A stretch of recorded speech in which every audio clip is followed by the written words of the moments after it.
سلام، متین برونسی هستم. تو این ویدیو قراره که 3 ویروس بی خطر برای ویندوز بهتون معرفی بکنیم.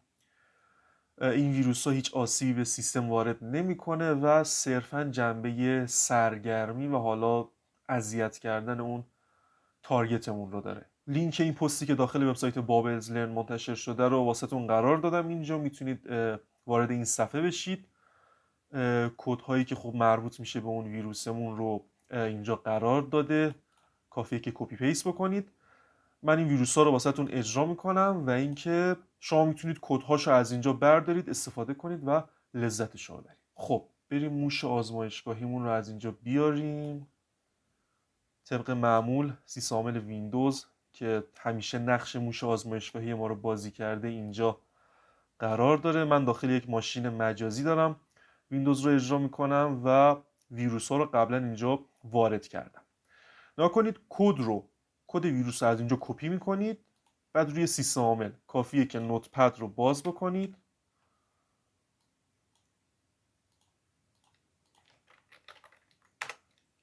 و اون در واقع کد ویروس رو اینجا واردش بکنید. حالا هرچی که هست از تب فایل سیو از رو بزنید و حالا مثلا توی دسکتاپ یا هر جا این سیو از تایپ رو بذاریدش روی حالت آل فایلز. اینجا فایل نیم رو مثلا یک اسم براش بذارید، حالا مثلا ویروس چه میدونم تست دات بت. فرمتش رو میتونید بذارید دات بت یا دات سی ام دی، فرقی نمیکنه. فرمتش رو گذاشتیم دات بت، سیو رو میزنیم و کافی که این رو اجرا بکنیم تا خب ویروسمون فعال و اجرا بشه.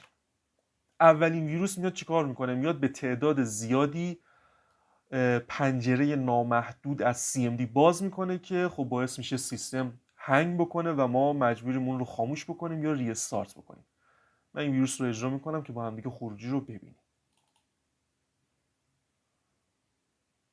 میبینید که به تعداد زیادی داره پنجره CMD باز میکنه و خب هیچ کاریش هم نمیشه کرد دیگه. الان سیستم هنگ میکنه. من باید چیکار بکنم؟ باید بیام از اینجا سیستم رو یا خاموش بکنم یا ریستارت بکنم. خب ریستارتش میکنم که مشکلمون برطرف بشه.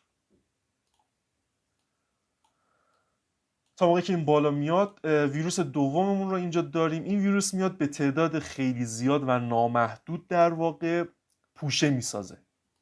اینم خیلی جالب و بامزه است. حالا اجراش میکنیم با هم دیگه ببینیم. بیایم پایین. ویروس شماره 2 هست. من این رو توی دسکتاپ بهتره که اجراش نکنید. خب البته برای سیستم خودتون دارم میگم، یعنی روی سیستم تارگتتون هر جا که دوست داشتید، اما روی سیستم خودتون اگر میخواید تست بکنید توی دسکتاپ نباشه بهتره. کپیش بکنید و بیاید توی فایل اکسپلورر، برید توی یکی از درایواتون، فرقی نمیکنه، یه پوشه بسازید به اسم تمپ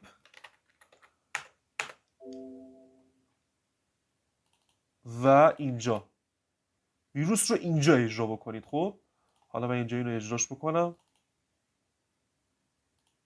نکنید همینجوری داره فولدر میسازه. تا زمانی که این ویروس در واقع در حال اجرا باشه این فولدر خودش رو میسازه. حالا من این رو میبندمش تا متوقف بشه. 4512 تا فولدر ساخت. واسه حذفش هم که خب این پوشه تمپ رو من حذف میکنم و تمام. ویروس شماره 3. این ویروس چی کار میکنه؟ توی منوی زمینه دسکتاپ یا دسکتاپ کانتکست منو، منظورش اینه، اجازه بدید، توی این منو میاد یه گزینه مزاحم ایجاد میکنه. حالا توی این مثالی که ما زدیم این ویروس میاد یه گزینه درست میکنه که آدرس وبسایت شخصی منو مثلا باز میکنه. خب شما میتونید یک حالا تغییراتی توش اعمال بکنید، مثلا چه میدونم یک لینک خاصی رو باز بکنه یا هر چیزی. خب فرقی نمیکنه. حالا بهتون میگم چجوری ویروس رو ویرایش بکنید. بریم اجراش بکنیم. فقط نکته که هست اینه که باید این ویروس با سطح دسترسی ادمین اجرا بشه، یعنی ران از ادمین رو باید بزنید و تمام. الان من اگر راست کلیک رو بزنم اینجا نوشته www.matinborsi.ir که روش کلیک بکنم میره و وبسایت شخصی من رو باز میکنه. خب خیلی ها شاید دوست نداشته باشن یک همچین گزینه‌ای مثلا اینجا داشته باشن، درسته؟ میتونستیم این ویروس رو خطرناکترش هم بکنیم، یعنی مثلا یک حلقه بهش اضافه بکنیم، به صورت نامحدود این گزینه رو به این منو اضافه بکنه، بعد در نتیجه چی میشد؟ مثلا 1000 تا از این گزینه‌ها داشتیم، بعد راست کلیک که میکرد کلا باگ میخورد و اصلا یه وضع. ولی این کارو نکردیم دیگه، به همین یک گزینه بسنده کردیم و برای ویرایش کردنش کافیه که ادیت رو بزنید اینجا، به این خط کد که اصلا کاری نداریم، این قسمت میبینید آدرس سایت من رو نوشته، اینو میتونید ویرایشش کنید، مثلا اسم خودتون رو بنویسید یا هر چی که دوست داشتید. هر رشته متنی که بین دابل کوتیشن اینجا بنویسید در واقع این رو داره مشخص میکنه. و توی این قسمت از کدمون این آدرس در واقع حالا لینک رو که اینجا میبینید میتونید تغییر بدید. خب الان اینجا آدرس سایت شخصی منه، شما میتونید هر لینکی که دوست دارید بذارید. خب اینم از این.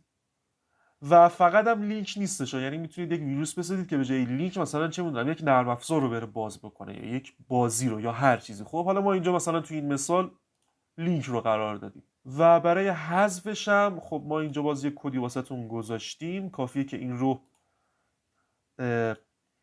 یک فایل بت بسازید و به صورت ران از ادمین اجراش بکنید، میاد این گزینه مزاحممون رو حذفش میکنه. بسیار خب، حتما کانال یوتیوب من رو دنبال داشته باشید، چون دیدم خیلی از مخاطبای من به این محتواها، به این سبک از محتواها علاقه زیادی دارن.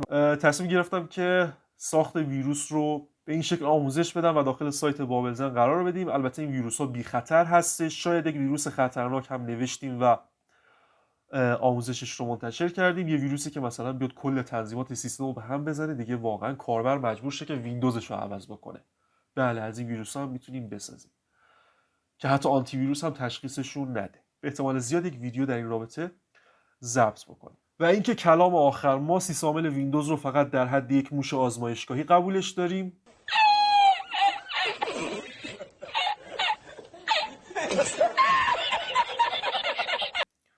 و اینکه اینجوری دارم میگم که مهاجرت کنید بیایید به سیستم عامل لینوکس. همیشه سعی میکنم و تلاش میکنم که توی ویدیوهام لینوکس رو تبلیغ بکنم و اینکه افراد زیادی مهاجرت بکنن بیان سمت سیستم عامل لینوکس و از لینوکس استفاده بکنن. من یک لینوکس باز متعصب هستم. براتون آرزوی موفقیت دارم. خدا نگهدار.